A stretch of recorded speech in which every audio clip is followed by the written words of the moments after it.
So they always ask me about that. They're like, I'm not really sure, and they usually start off doing it around this area, and which is the correct notes. It's just, I'm actually playing on the 10th, and going from there.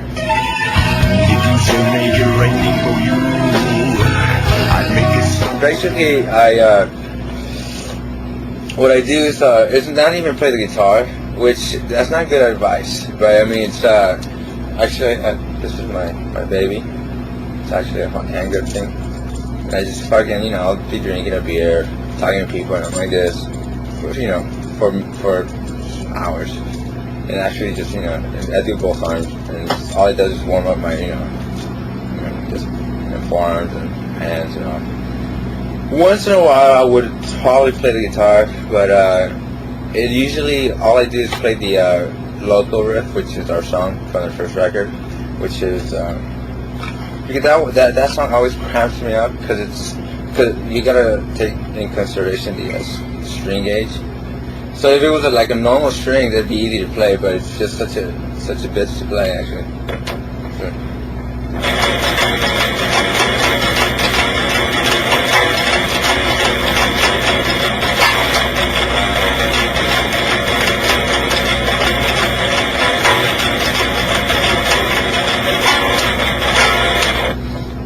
So I know it's not regular power chords, it's the perfect fourth thing?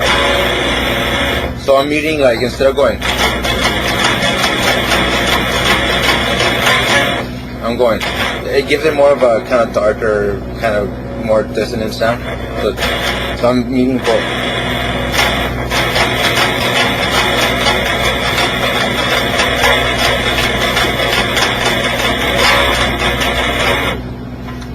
So that's how I came up with that, just because, actually out of laziness. It's just like I didn't want to go. I want it's easier to do one finger, and it actually ended up being a cool mistake and a cool thing because it sounded better. It actually gives it more of a a heavier sound, even though it's not really heavier. It's just the dissonance makes it sound more aggressive. I guess that's not really. I guess that would be the word.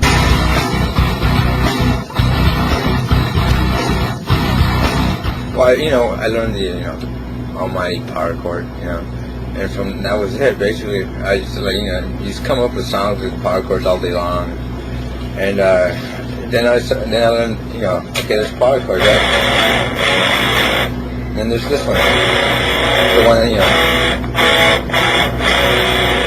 which is the one note, and then I started listening to bands like Helmet and all that, and the power chord could be done with one finger,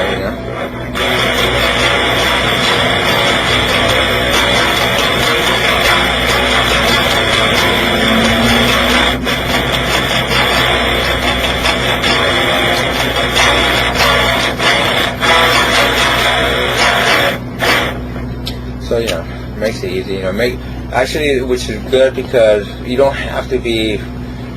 It makes the kids. It makes it easier for kids to write songs because playing the guitar shouldn't be. It should be a fun thing.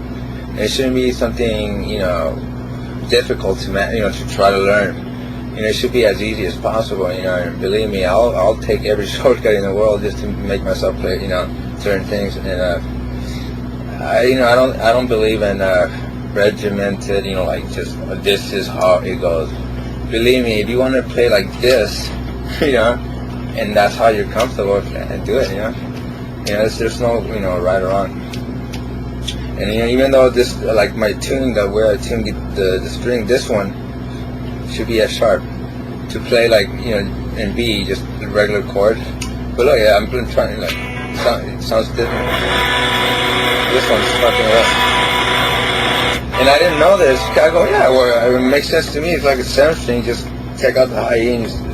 But then I have to modify everything. I play every chord,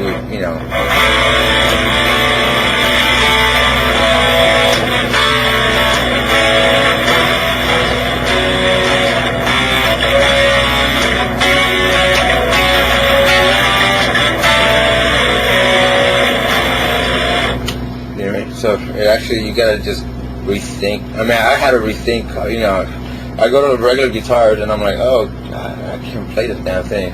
It's a regular tuned guitar, and I'm like, I should be able to learn. I should be able to play this. And but I have people play my guitar, and they're like, God, what the hell are you thinking? So it actually makes it cool. It actually makes you rethink and come up with different type of riffs and ideas. You don't think like a regular guitar player, I guess.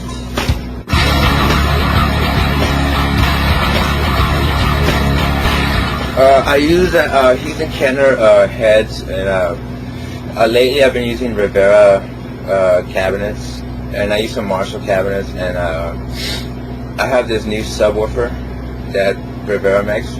It's called Los Lobotomos, or some weird name, but it's actually two 15-inch speakers modified for players that get tune low, like B, A, A sharp, all that.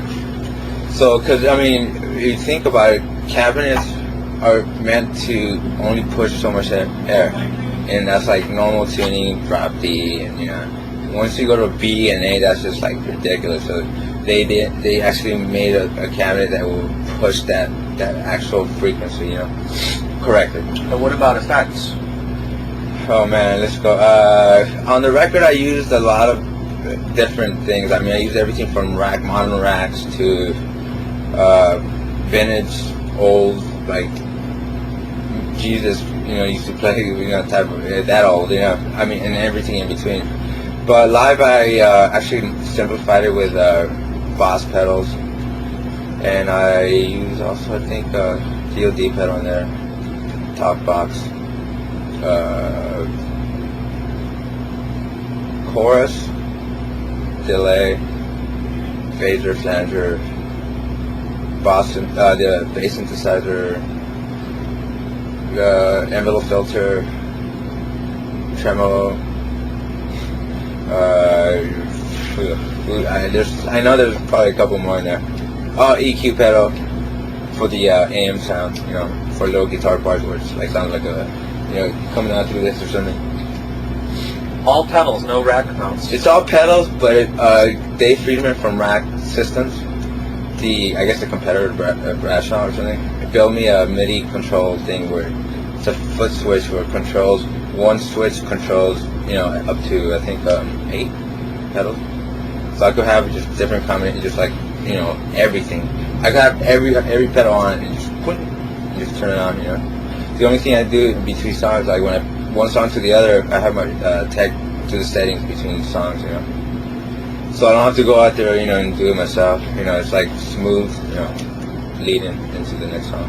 It's a BC Ridge custom. It's actually the body's actually looks more. It's like a Telecaster, and then arch, flat black. It has my name on it, and it has the numbers. Because guys like me, well, where am I? And I'm like, oh shit, 3rd fret. I'm not, It's like makes it easier, which actually came out looking cool. And it was a joke for me first. I was like, yeah, I put the numbers because I can't see where I'm like, where am I at? And they thought it was great. And it's actually no one's done it. And I'm like, cool. And it has a hip shot that should be, even if you're tuned to E, have it, hip shots are tuned to D if you want to play in that mode. SIT strings, Seymour Duncan pickups. Honestly, the wood, I have no idea. They told me a million times, and I'm like, yeah, that's cool, sounds great, you're right. And they're like, yeah, believe me, it's gonna sound good. And I'm like, okay. And it's, who knows.